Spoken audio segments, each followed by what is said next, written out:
Boa noite. Boa noite. Vou fazer uma pergunta meio óbvia, vocês estão todos bem, com certeza, porque é extremamente perceptível, né, a energia fantástica que envolve esse lugar. Em primeiro lugar, eu quero dizer que a tentativa de traduzir em palavras orais aquilo que a gente canalizou nesse livro, necessariamente não vai ter a mesma excelência de uma leitura quando ela é feita numa condição apropriada, antes ou após uma dedicação de prece, de silêncio, de meditação. Eu sempre ouvi dizer que nunca um filme é tão bom quanto um livro, né? Nunca uma palestra é tão boa quanto um livro, e essa com certeza não vai ser diferente. A gente vai tentar compartilhar um pouco do que a gente vem aprendendo, né? Nessa e em outras existências, e tivemos a autorização para poder organizar isso dentro de uma leitura simples, porque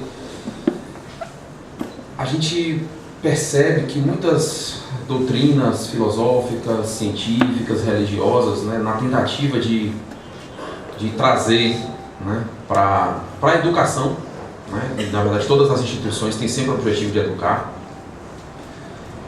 um sentido, né, para a nossa existência. E depois a gente descobre, né, investigando um pouco disso tudo, que existe uma interseção, algo que é de comum em todas essas doutrinas, essas filosofias, por mais remotas que sejam, por mais atuais que também sejam.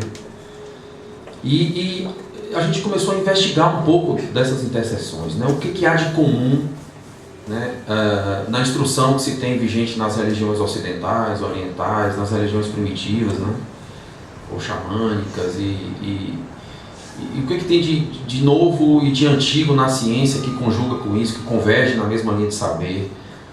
O que tem de novo no trabalho, o que tem de novo na filosofia, e de antigo, de remoto. E a gente acabou identificando que, a despeito de todos nós estarmos aqui manifestados em existência, que a grande finalidade de existir, na verdade, é ser, né? E isso não é muito novidade para quem estuda, para quem se envolve, para quem desenvolve uma curiosidade na seara espírita, que eu particularmente considero uma das fontes de doutrina mais, digamos assim, mais avançadas, mais elaboradas que se tem disponível no Ocidente.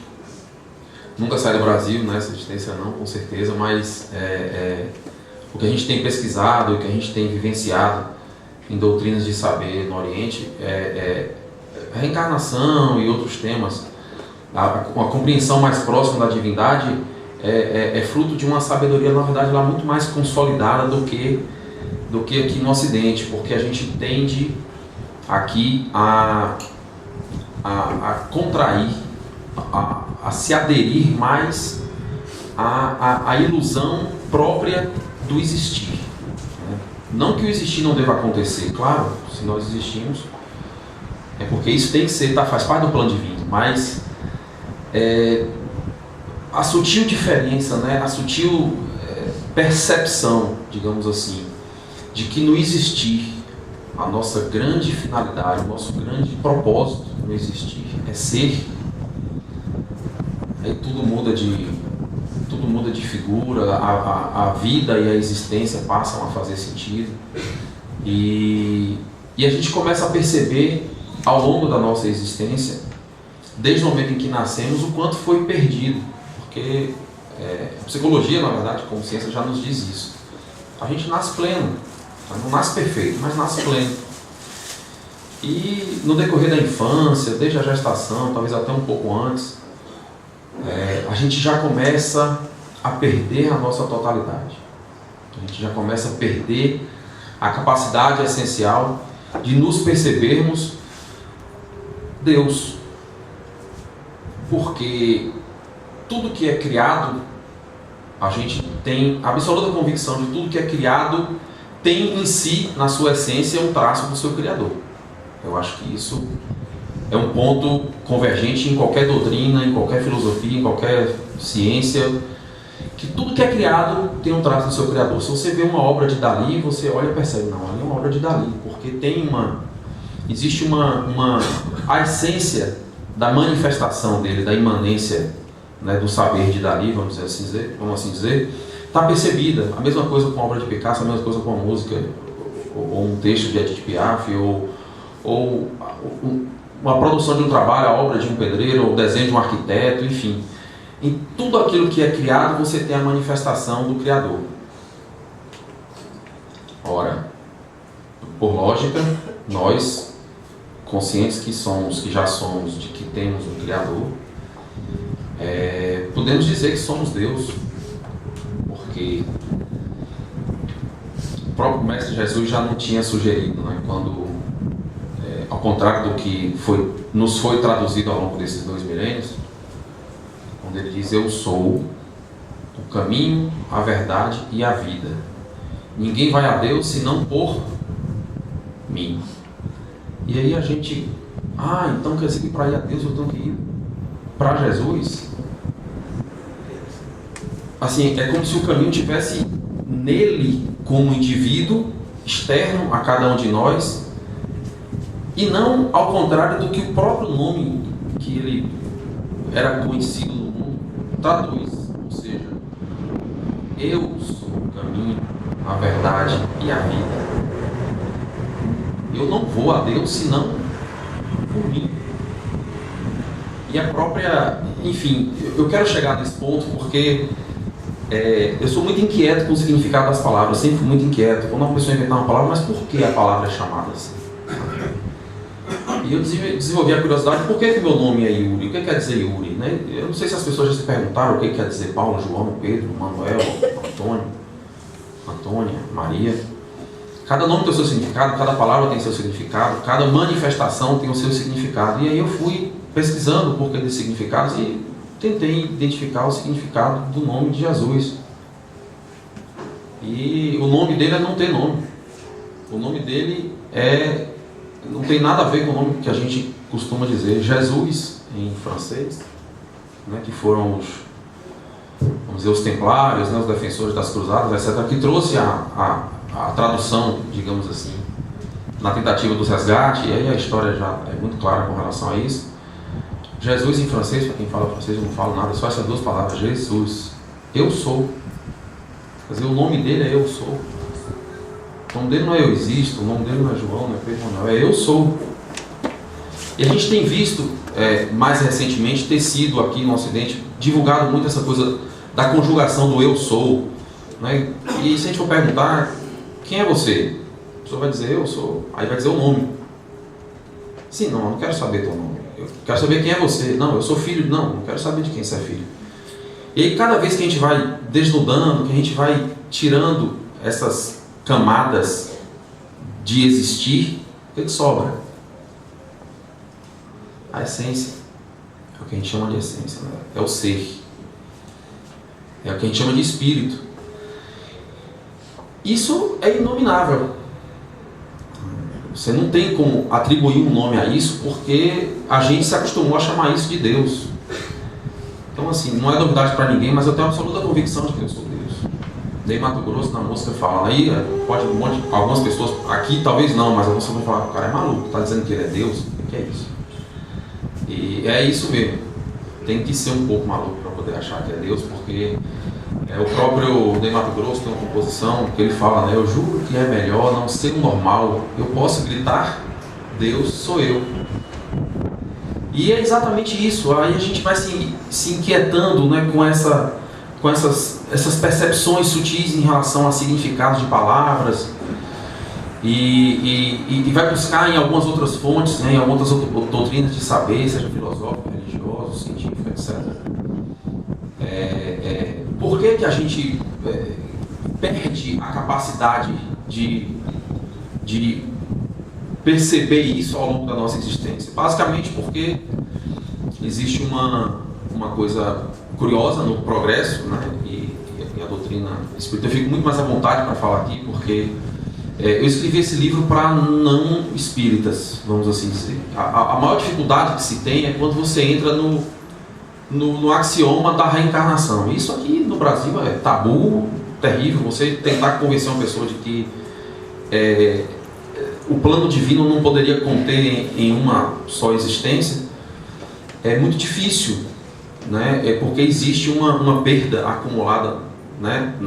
Digamos assim, nas religiões ocidentais mais antigas. Existe uma perda de saber, vamos dizer assim, que pode ser socializado muito grande, e isso é passado como um ensinamento, né? E aí a gente já reflete em ensinamento. O que é ensinamento? Ensinamento é impor sina, e a nossa educação ela é focada em ensinar e aprender. Então o mestre ensina e o discípulo, o aprendiz aprende.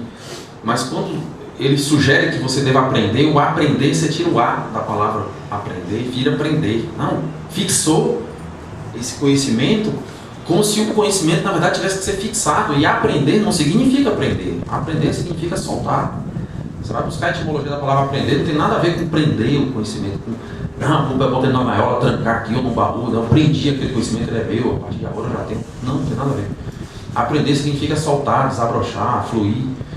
E essa inquietação que eu vinha acumulando e compartilhando com diversas outras pessoas, diversos outros instrutores, mestres, uns mais famosos, outros não, vem convergindo nessa ideia de que, apesar de ser a reencarnação um tabu, é possível a gente apresentar alguns sinais que sensibilizem pessoas mais simples, pessoas mais comuns, de alguns significados muito profundos, sagrados, por algumas doutrinas protegido a chaves muito difíceis de serem abertas, ou o segredo ser traduzido, porque estão vinculadas a símbolos sagrados. E aí nós temos diversas filosofias, né, que trabalham muito a questão de arquétipos em cima de símbolos, né, cruz e diversos outros símbolos que a maçonaria, por exemplo, e a Rosa Cruz e muitas outras filosofias, elas têm essa perpetuação, vamos dizer assim, essa referência de perpetuar o saber que eles se consideram, vamos dizer assim, protetores ou portadores, através de símbolos sagrados, enfim. Então a gente foi compilando um pouco de estudo e foi percebendo que, na verdade, nós temos alguns milênios na nossa marcha evolutiva, de um processo de aprendizado, né? Uma palavra significa, eu já disse, de soltar, né? Desabrochar o saber, muito mais aderido a um conceito de adestramento do que mesmo de aprendizado, né? E dentro dessa filosofia de adestramento, a gente, desde muito novo, desde criança, muito tempo, a gente já começa a ter perdas na totalidade, digamos assim, do nosso psiquismo. E essas perdas elas vão se repetindo porque a gente precisa sobreviver com pai e mãe, né? Do 0 aos 7 anos, né,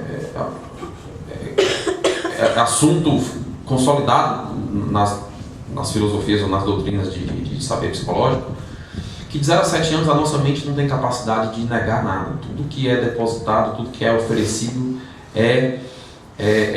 digamos assim, é absorvido sem resistência. E ali a gente ouve muitos não, né? O pai, não faça isso, não faça aquilo, não pega aquilo, isso é errado, isso é feio, isso é bonito.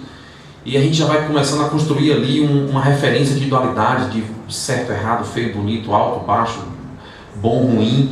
E a gente vai percebendo que existe um código de adestramento vigente nesse nosso plano físico aqui.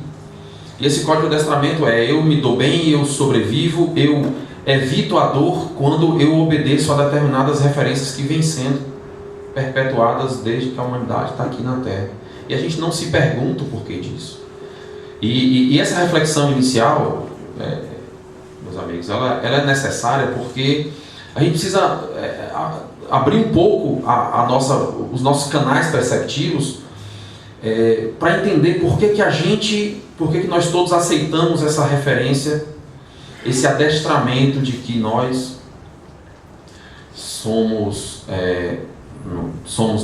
nós existimos como indivíduos androides que nascem, crescem,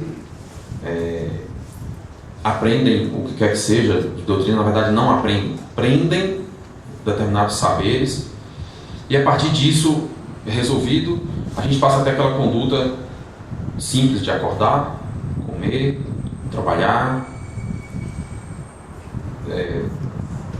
há uma orientação instintiva para comer, trabalhar, fazer sexo, ver TV ou se entreter, dormir, ganhar dinheiro, e existências inteiras estão sendo repetidas nesse mesmo padrão. No entanto, a gente se depara com uma estatística como essa que o Jânio nos trouxe, né? De que esse modo de vida não satisfaz, porque gera dor, gera sofrimento, gera violência, gera distanciamento de todas as referências que nós temos de leis universais. E a lei universal soberana, que é a lei do amor, né? Que é a de amar o próximo como a si mesmo, e semelhante a esse, né? Na verdade, amar a Deus acima de todas as coisas e semelhante a esse, ao próximo como a si mesmo. Não tem como você amar a Deus que não ama o próximo. Mas é óbvio, se eu sou Deus, você é Deus, Jânio? Você é Deus? Ora, todo mundo é. Bom, então se eu sou Deus e o Jânio é Deus, então todo mundo é Deus. Ou seja, Deus, eu sou Deus, nós somos Deus. Ora, então, qual a minha origem? Deus. Qual é o meu destino? Qual o nosso destino? A gente caminha para onde? Para Deus. Quando a gente acorda, será que a gente fala, não, ótimo, hoje eu vou pegar meu dia e vou caminhar em direção a Deus, ao divino, vamos assim dizer. E tudo que eu faço no dia, toda a minha contribuição, todo o meu saber, todas as minhas emoções e toda a minha obra vai ser direcionada para isso, para me reconduzir de volta à minha origem, ao meu destino, que é Deus. Se a gente não tem essa disciplina, vamos dizer assim, e eu não tenho, a maioria do tempo eu não tenho nenhuma hesitação de dizer isso, porque nós estamos todos mais ou menos no mesmo nível, na mesma escola, e é muito bom, é muito confortável, assim, chegar na frente de um monte de gente e falar isso. Eu estou derrapando muito no caminho para mim mesmo, e isso a gente vai falar um pouco mais adiante. Então, nesse propósito de caminhar para Deus, que é a nossa origem e é o nosso destino, porque é uma lei de progresso. Curioso, né? Peraí, mas o progresso nosso, chegar a Deus, significa voltar para a nossa origem? Sim. E o que nos impede, então, de caminhar para isso? O que nos impede de chegar à nossa origem? Que é Deus.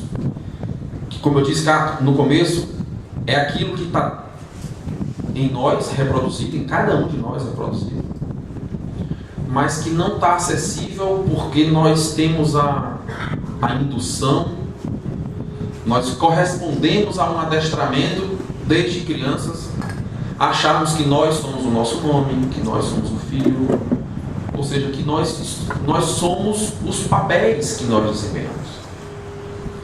E nós não somos definitivamente os papéis que nós desempenhamos. O desvínculo com os papéis é algo absolutamente não admitido na nossa educação, se é que podemos chamar de educação, digamos assim, na nossa metodologia de adestramento. E para a gente se colocar a caminho da essência interna, para a gente estabelecer um contato para isso, infelizmente, para os nossos egos, que nós aprendemos a alimentar, parece que não há outra forma. A gente precisa, a todo tempo, perceber que o encontro com a essência, o encontro com a verdade interior, o encontro com o divino em nós, necessariamente implica que tenhamos consciência de que nós somos, ponto. mas que enquanto somos, no eterno ser, existimos fruto de um plano divino e que essa manifestação nossa, naturalmente, deve corresponder a uma manifestação do plano divino em nós. Ou seja, eu sou Deus em mim. E a partir do momento que eu sou Deus em mim, eu não posso permitir que em obediência a uma lei natural, a uma lei universal da existência, enquanto humanos, o existir predomine ou domine o ser. E na nossa manifestação humana, o que se tem de maneira amplamente difundida é que o existir prevalece absurdamente em relação ao ser. E o que é o existir? O existir não tem nada de ruim com relação ao existir. Faz parte do plano divino. É condição sine qua non, ou seja, sem a qual é impossível a gente transitar na lei maior de todas, que é a lei do progresso. Ora, mas se esse existir é inevitável e nossa existência hoje traduz em violência, terror, a gente pode ir depurando as causas, as motivações disso e percebendo que de modo coletivo e inconscientemente coletivo, a orientação dos indivíduos humanos em massa pode estar voltada para o existir de um modo demasiado tal que nos impede de ter uma convivência pacífica, de ter uma convivência consciente na qual o nosso propósito de existir seja ser. E claro que no nosso propósito de existir, nós, exercendo o eu sou Deus em mim, cada um na sua individualidade, e à medida que cada um exerce isso na sua individualidade, a coletividade manifesta-se dessa forma, a gente começa a perceber melhor Deus no próximo, a vida, a existência passam a fazer sentido, e naturalmente o nosso desenvolvimento, o nosso pensamento, as nossas emoções e as nossas atitudes, elas se convergem em unidade do propósito de encontro com a essência. E quando a gente busca esse encontro com a essência, à medida que a gente vai se desvinculando ou se desvencilhando, ainda que temporariamente, desses papéis que nós fomos adestrados a desempenhar ao longo da nossa existência, desde a infância, adolescência, adulto, enfim, a gente vai encontrando imperfeições nas nossas manifestações que foram repetidas ao longo de nossa existência. E aí se observa a necessidade insofismável da reforma íntima, ou seja, da gente oferecer uma nova forma, uma nova característica para a nossa manifestação visível e perceptível. Tudo isso a gente precisa pensar antes para entender que existe um atributo inteligente, apesar de não consciente, mas ele é inteligente, na nossa relação entre o ser e o existir, que a psicologia, Freud, etc., chamam de ego. O ego, eu diria assim, é uma manifestação inteligente própria do psiquismo, ou seja, do existir, a relação entre o eu divino e o eu manifestado, que é o existir, e o eu sou. Existe um atributo inteligente nessa junção que se dá entre o físico e o espiritual, e nessa junção existe necessariamente o ego, que cuida de alguns processos físicos, de alguns processos do eu manifestado, e ele é indispensável para isso, porque ele precisa piscar nosso olho, ele precisa realizar a digestão, ele precisa respirar, ele precisa fazer a respiração celular e distribuir oxigênio, energia, troca gasosa, um monte de coisa que precisa ser feito no nosso organismo vivo, Por isso o ego é indispensável. Não dá tempo para você pensar, tá bom, então agora eu vou respirar, vixe, tenho que fazer isso, não tenho que digerir aquele abacaxi que eu comi de manhã, e agora eu tenho que pegar e troca o ar lá, vai, corre. Não dá para fazer isso. Então tem alguém que cuida disso pra gente, o nome dele é o ego. Como cuida nos animais, como cuida nos vegetais, de maneira cada vez mais complexa, à medida que essas manifestações do divino vão evoluindo. E aqui no planeta chega ao humano, que digamos é a manifestação divina, existencial, mais elaborada que existe, é a nossa. E naturalmente a gente traz em cada um de nós uma herança da nossa manifestação mais imediata, anterior, que é a manifestação animal, que é governado por instinto, e a gente chega à percepção de que o animal só é animal porque ele naturalmente ele é instinto, é governado por instinto, mas ele tem rudimentos de emoções e de inteligência. A partir do momento que esses rudimentos de emoções e de inteligência são desenvolvidos, naturalmente o progresso dessa individualidade se verifica no estado humano, que é o nosso aqui.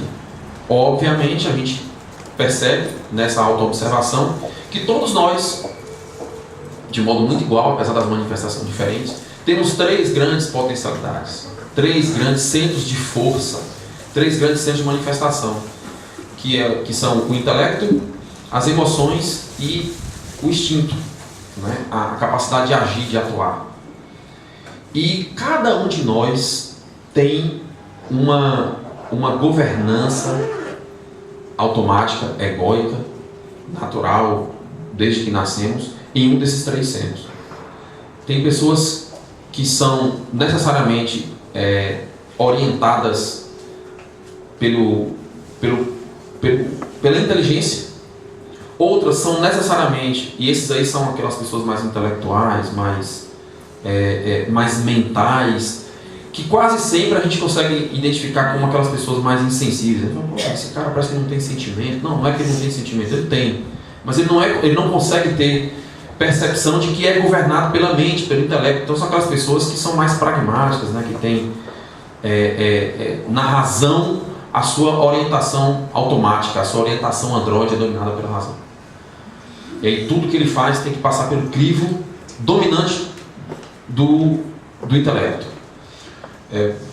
Por outro lado, tem aquelas pessoas que são dominadas pelas emoções, e a gente às vezes se pergunta, vem cá, mas você não pensou na hora de fazer isso? Mas é o que meu coração mandou, e aí fica aquela coisa. São pessoas que às vezes, seja por generosidade ou por crueldade, fazem coisas impensadas, digamos assim. São pessoas governadas pela emoção. E já tem outras pessoas que não são governadas nem muito pela emoção, nem muito pelo intelecto. São aquelas pessoas normalmente mais atitudinais. São aquelas pessoas que estão sempre fazendo coisas, mas você percebe que elas fazem, às vezes choram, às vezes pensam, mas não tem uma governança muito equilibrada, digamos assim, ou muito bem desenvolvida em sentir e pensar. São mais operacionais, digamos assim. E uma vez identificado, né, esse nosso centro de dominância, seja ele intelectual, emocional ou instintivo, o ego ele tem inteligência. E ele percebe que, uma vez imprescindível para a vida humana, ele fala, bom, já que eu sou imprescindível aqui para a vida humana, então eu tenho que ser imprescindível também para, né, não só no existir, mas também no ser. E essa é uma decisão que ele tomou.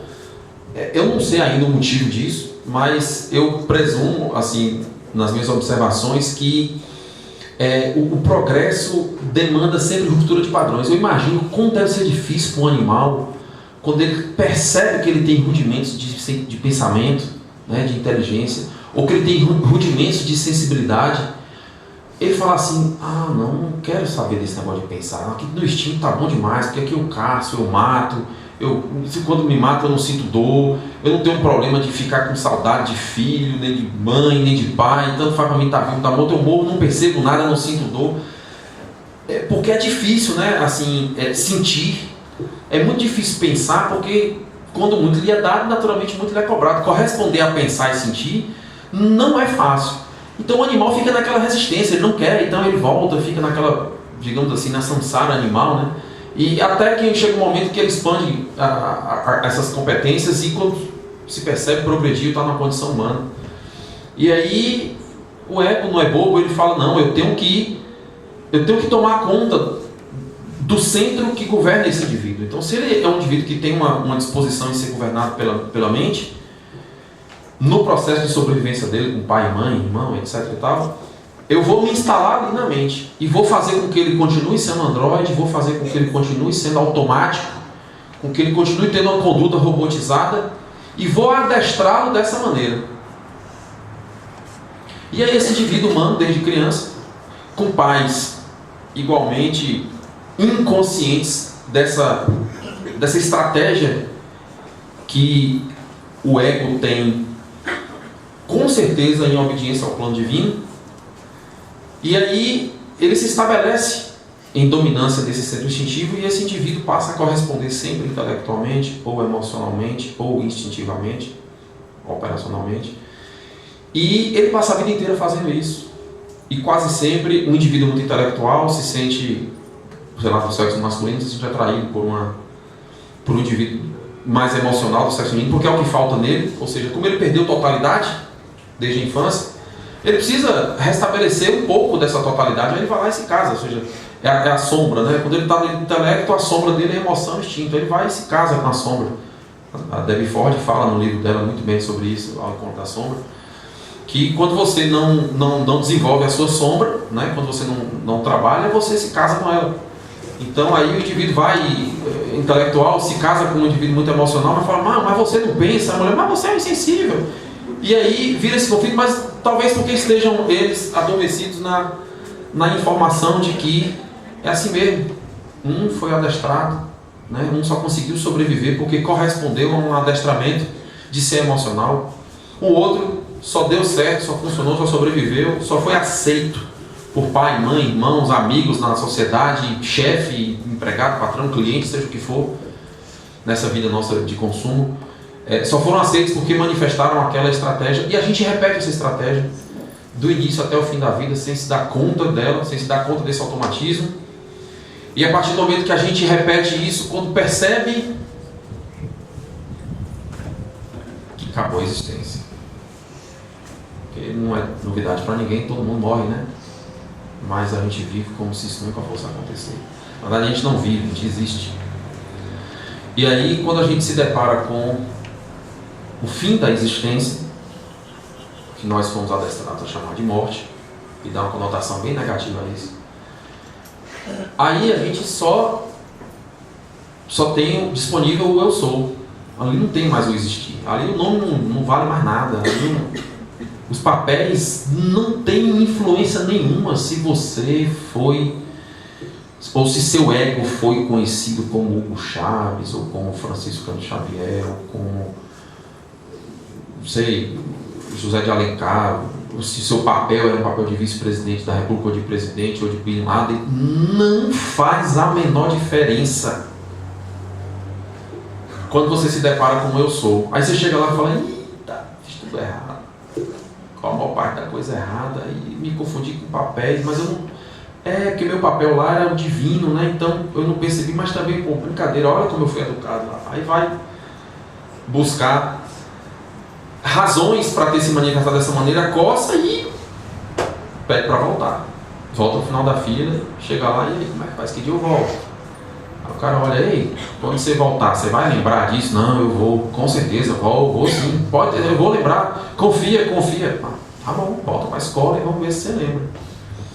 Como aquela criança que está na 6ª série e é matriculada na escola, vai, mas ao invés de cumprir a lição, de fazer a leitura, o estudo, ele quer jogar bola, videogame, ver TV e fazer qualquer coisa, quando chega no final, vai receber o resultado no final do ano, perdeu. Aí ele volta para casa e diz, pai, perdi o ano. E na escola da Terra, assim como os nossos familiares, nossos colegas, nossos amigos perdem de ano, a gente também perde de ano, vamos dizer assim, na vida. Mas ninguém volta, está na 6ª série perdendo, ninguém volta para a 5ª, para a 4ª. A gente volta para a mesma 6ª série. E é o que acontece com a gente também. A gente volta para a mesma condição humana e repete. E volta de novo e repete. E aí uma existência é emocional, na outra é mental, na outra. E a gente vai repetindo, e é o que a gente chega, esbarra naquilo que a gente conhece como ciclo kármico. E não se pergunta, não para assim, de repetir esse automatismo e falar, pô, peraí, o que eu estou fazendo aqui? Quem se fizer essa pergunta e identificar que tem na sua vida, né, na sua manifestação, na sua existência, processos de sofrimento, está mais do que determinado que é necessário fazer um redesenho da sua manifestação, um redesenho do seu processo de ser e de existir. E aí, naturalmente, tem que fazer tem que fazer a chamada reforma íntima. Só um conceito, gente, que é fundamental. Quando pergunta para qualquer pessoa o que ele quer da vida, fala, eu quero ser feliz. Quem aqui quer ser feliz? Pode levantar a mão. Ninguém quer, não? Levanta o braço assim. Quem quer ser feliz? Bom, quem aqui é feliz? Não, mas tem certeza mesmo de que é feliz. Beleza, alguns têm certeza, outros estão um pouco em dúvida. Mas a palavra felicidade significa o quê? Alguém sabe o que significa ser feliz? É quando a gente ganha a loteria, quando nasce um filho, quando se casa, quando compra uma casa. Essas realizações de consumo, digamos assim, significam felicidade? Sim. Para muitos sim, né? O significado da palavra felicidade, gente, para quem já sabe, é ótimo, que bom. Para mim foi uma descoberta maravilhosa isso. É ser útil. A palavra feliz vem do grego, latim, felix. Félix, tem algumas pessoas que têm esse nome, né? Félix. Félix significa fértil, frutuoso, frutífero. Solo fértil é aquele que dá frutos, não aquele que recebe. Felicidade é um conceito que está totalmente associado à propensão, à predisposição em dar e não em receber. Quem ouviu isso da professora na escola, ou do pai ou da mãe, desde que nasceu e direcionou toda a sua vida dentro dessa formação, eu só posso tirar o chapéu e parabenizar. Eu não recebi essa orientação, não recebi essa formação. Todo mundo quer ser feliz buscando receber, ter, acumular. Mas felicidade, ao contrário, significa dar, significa ser útil. E no minuto que me falta, que já passou, eu quero fazer aos senhores e às senhoras, antes de um convite, agradecer por terem dedicado a decisão dos senhores em estar aqui para ouvir um pouco do que eu tinha para falar. E eu confesso para os senhores, o que eu preparei para falar foi totalmente diferente do que eu falei. E é muito bom isso. E quem mais cuidou de que essa coisa fosse assim, eu acho que foram as músicas, os cânticos, a ambiência, enfim. Mas o nosso convite, depois desse agradecimento que eu faço aos senhores e às senhoras, é um convite para ser e não apenas existir. O ego quer que existamos. Ele nos orienta, ele nos estimula, ele nos seduz, porque ele domina automatismos orgânicos a confundirmos o ser com o existir. Mas a gente não pode deixar isso acontecer. A gente tem que começar a refletir, e o processo de reconstrução do eu se dá dessa maneira. Nesse livro existe uma reflexão sobre isso, né? Que passa pela confissão, que passa pela catarse, que passa pela ajuda de terapeutas, que passa por auxílio, que passa pela convicção de que esse processo é individual, ele é pessoal, que ele é intransferível, que ele é muito ruim, ele é amargo, porque o ego não quer que isso aconteça, porque isso significa ele ser destronado, porque o ego é servo, mas age em cada um de nós como Senhor. E a gente precisa ter percepção disso. A gente precisa identificar um padrão desse ego e ir desconstruindo essa relação que ele estabeleceu conosco, no qual ele se posiciona como Senhor, mas na verdade é o nosso servo divino. Para isso precisamos necessariamente expandir consciência, expandir a percepção dos nossos automatismos e a gente canalizou essa obra, concluindo mais ou menos assim: as possibilidades de expansão da consciência estão permanentemente disponíveis e aguardam nossa decisão. Colocar-se a caminho de si mesmo é buscar o autoconhecimento, iluminando-se, para se tornar consciente e reformar-se enquanto ser. Façamos escolhas o mais que possível, nutrindo a disponibilidade em ser útil, que é a essência em nós, ser útil ao amor, ainda que ele, o amor, não esteja nunca faminto ou sedento, porque o amor é a provisão cósmica universal que nos coloca na senda de evolução, no retorno à nossa origem. Certa feita li de um sábio o conceito que me inquietou por ter se tornado muito repetido: penso, logo existo. Eu ouso hoje sugerir em acréscimo: amo, logo eu sou. A essência é a origem e o destino do ser. É a luz centelha divina, matriz espiritual, individual e indivisível, cujo destino é sua origem. Deus, eu sou Deus em mim, somos Deus. Gente, muito obrigado. Retorne em paz aos seus lares e eu espero que eu possa ser feliz, ou seja, útil em alcançar os corações dos senhores nessa obra Caminho de Mim, que está à disposição logo mais. Muito obrigado por ter avançado.